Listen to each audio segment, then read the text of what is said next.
Tá com medo? Vai com medo mesmo.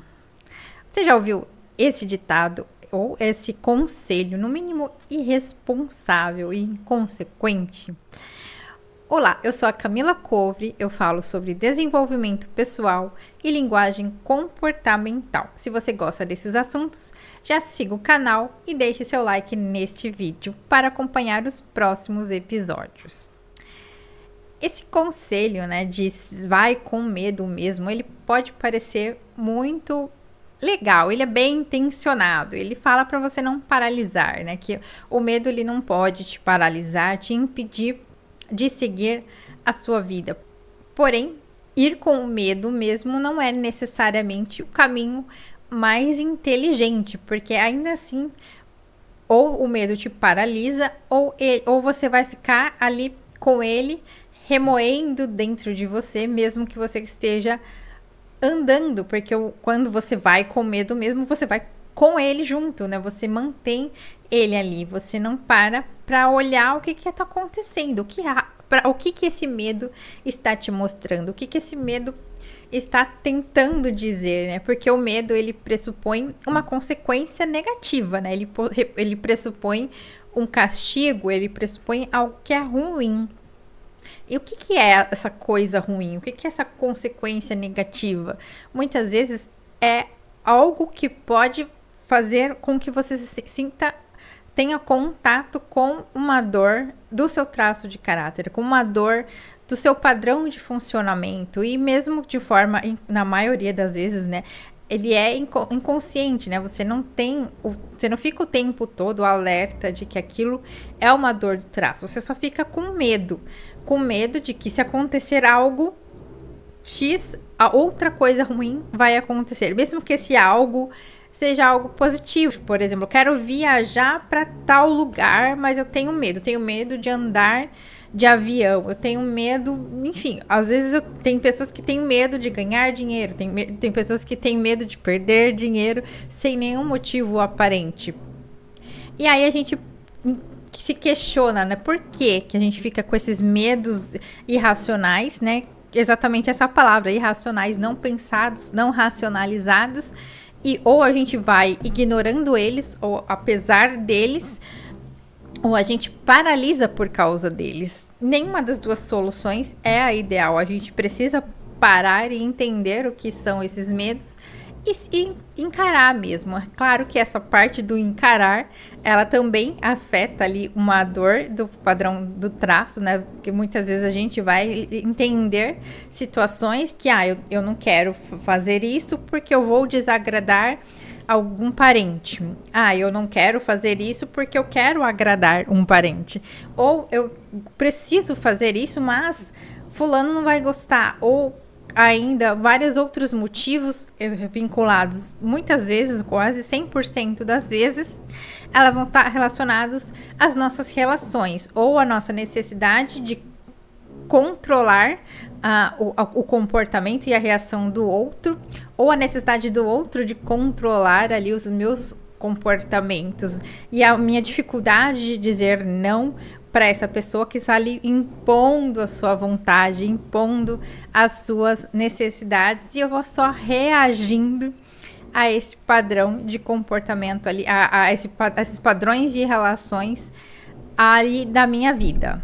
A própria Bíblia, ela fala, né, tem algumas passagens sobre não temer, sobre esse ponto mesmo que eu falei, de que o medo pressupõe um castigo, pressupõe uma consequência ruim. E quando a gente tá sempre esperando, não é que coisas ruins não possam acontecer, mas a gente fica sempre com essa sensação, esperando o pior, já esconde ali alguns comportamentos irrefletidos, né?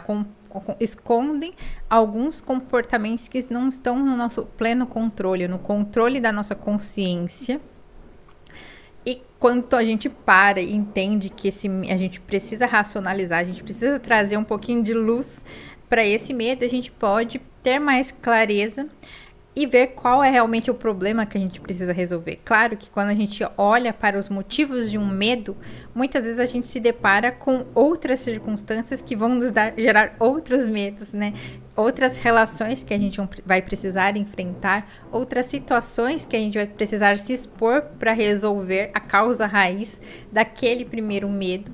E faz parte da vida a gente encarar essas situações e faz parte da vida adulta, faz parte do amadurecimento da personalidade, faz parte de ser humano, a gente sempre cuidar para que as nossas escolhas sejam mais conscientes possíveis, mais corretas e saudáveis possíveis. E claro, para nós, né, como eu sou cristã, nós sempre temos ali a palavra de Deus para nos guiar nas nossas intenções, né? Que quanto mais as nossas intenções são fortalecidas com aquilo que é do céu, né? Com a vontade de Deus, ali automaticamente, né, os nossos pensamentos e esses nossos processos mais mecânicos, mais padronizados, eles vão se ajustando àquilo que está preenchendo o nosso coração, né? A boca fala aquilo que o coração está cheio. É justamente esses comportamentos que são mais automatizados, né? São mais automáticos. Eles são moldados conforme aquilo do qual a gente se alimenta. Se por um lado a gente tem um padrão de comportamento mecânico, né, que foi formando pelas circunstâncias também ao longo da nossa formação, né, formação do nosso sistema nervoso. Expliquei um pouco sobre isso no episódio anterior. Se você não assistiu, volte lá, que eu falei exatamente ali sobre o processo de formação versus o desenvolvimento dos traços de caráter. Se por um lado nós temos essa parte mecânica, essa parte mental, nós temos ali a parte espiritual, que também é lapidada, dependendo do nosso exercício ali de contato com a palavra, de oração, de relacionamento com Deus. Depende sim dessas faculdades mentais, né, dessa faculdade psíquica, né, dessa forma de agir nosso.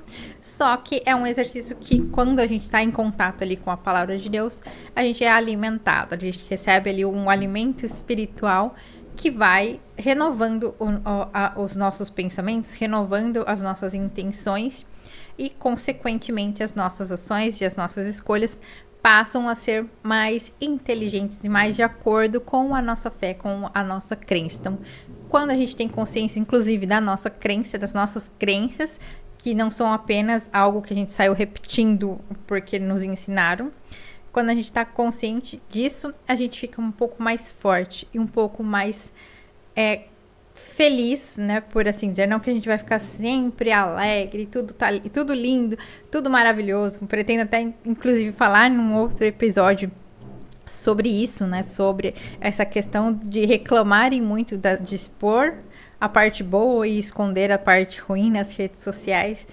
Mas, por mais que tenha ali um viés negativo dessa perspectiva, é importante a gente sempre ali focar no positivo. E não significa que não existam os negativos. É importante a gente ter consciência de coisas ruins acontecem na vida de todo mundo, vai continuar acontecendo. Não importa qual método você tenha, você conheça, as coisas ruins acontecem. O problema não é as coisas ruins acontecerem. O problema é você não saber lidar com elas. É você não ter ferramentas para sair bem e saudável delas. É você não ter consciência nem do porquê, né, de qual foi a placa do caminhão que te atropelou. Então, quando você tem esse conhecimento, as coisas ruins, elas passam a ser apenas uma circunstância ali no seu dia a dia. Ela não vai ser a sua ruína, não vai ser o fim do mundo para você.